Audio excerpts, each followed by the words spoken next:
И покрај негодувањето на бизнис заедницата, владата го усвои така наречениот закон за солидарност со кој компаниите ќе плаќаат данок на екстра профит.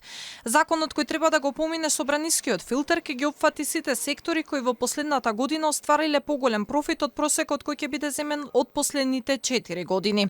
Според министерот за економија Крешник Бектеши, ако Европската унија ни дала 80 милиони за економска поддршка, сме морале и ние да покажеме подготвеност. Па за полнење на државната каса, владата одлучи да удри по компаниите со законот за солидарност.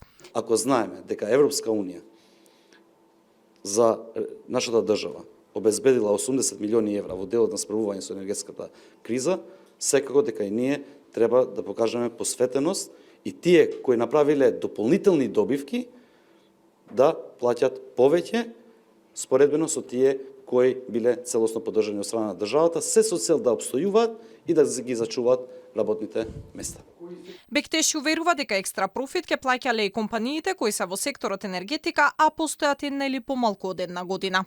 Уште од најавата за законското решение, бизнисот силно алармираше дека ваквиот данок не е фер, затоа што ако некој успел да заработи со ограничени ресурси за време на корона кризата и енергетската криза, сега тие пари им се одземаат и дополнително, ваквиот данок може да ги одбие странските инвеститори.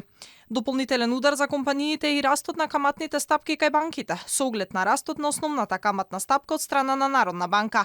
За една година, каматните стапки според пресметките на Народна банка се зголемиле од 3,22% на 5,2%. Ако се земат во предвид не толку оптимистичките прогнози на експертите, предвидувањата се дека каматните стапки ќе растат.